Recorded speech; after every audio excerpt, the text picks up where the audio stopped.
otroligt vacker och varm dag. Men jag måste säga att det går inte att jämföra med det vackra hjärtat och den värmen Sheikh Abdurrahman hade i hjärtat för alla människor. Jag kunde se människor som dåliga eller onda. Han förklarar för mig, de är vilsegångna. Det går att rätta till alla människor. Han var en mycket stor man.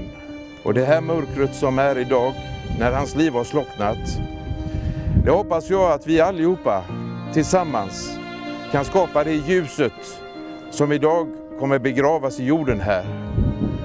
Och då har han bidragit till en av de största sakerna som kan hända, nämligen att vi kommer tillsammans på ett fint sätt där vi kan leva och umgås och tro på framtiden tillsammans.